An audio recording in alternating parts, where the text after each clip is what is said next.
Mes conseils, c'est de passer de la peur à la confiance, parce que bon, nous sommes en crise et crise en chinois signifie à la fois danger et opportunité. Je m'appelle Stéphane de Banst, j'ai 62 ans. Je suis à la fois consultant en stratégie marketing et coach spécialisé en intelligence collective. J'habite à Woluwe-Saint-Pierre et mon activité est logée chez Seed Factory à Auderghem. D'habitude, j'y vais en vélo. Maintenant, je suis confiné.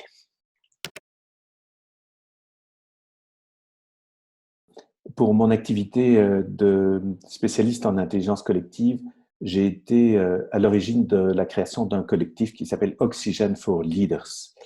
Et il se fait qu'on a, on est une dizaine de personnes indépendants, tous passionnés par les processus d'intelligence collective. Et en fait, il y a des personnes qui sont au Québec, au Luxembourg, en France.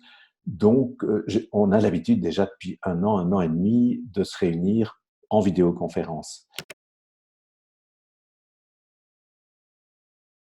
Mon premier réflexe, c'était de reprendre contact avec mes clients pour voir comment ils allaient et puis leur proposer de l'aide concrète pour rebondir. Certains étaient vraiment tétanisés, donc j'ai dû un petit peu les aider à sortir de leur peur et à reprendre confiance. Et donc, je les aide à prendre les mesures nécessaires avec calme et à envisager des manières de rebondir.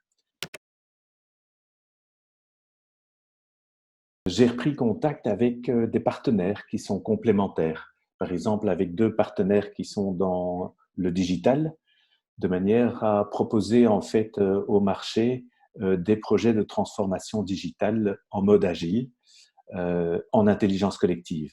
Et en fait, disons, les deux démarches sont complémentaires. Le fait de faire une transformation digitale grâce à, disons, en exploitant des processus d'intelligence collective, ça permet de mieux faire réussir des projets de transformation.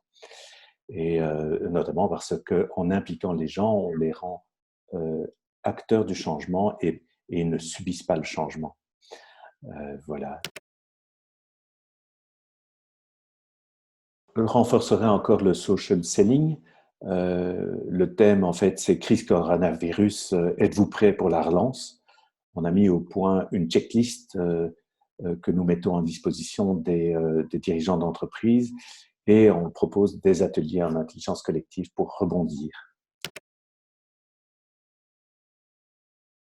Mes conseils, c'est de passer de la peur à la confiance parce que bon, nous sommes en crise et crise en chinois signifie à la fois danger et opportunité. Euh, une crise, c'est un moment pour se remettre en question en fait et d'améliorer tout ce qui peut l'être.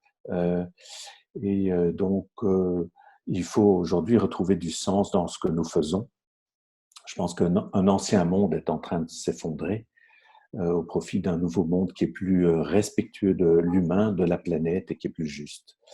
Euh, Autre conseil, sans doute, c'est de ne pas rester isolé, de reprendre contact avec les équipes, parce que les équipes, en fait, les gens sont en chômage technique, ils ont peur pour leur emploi, ils ont peur pour leur santé, et donc c'est important que l'entreprise reprenne contact avec chacun en vidéoconférence, par exemple, et par d'autres moyens, mais reprendre aussi contact avec les clients, avec les fournisseurs, rassurer, écouter tout le monde, voilà, préparer dès maintenant l'après-crise.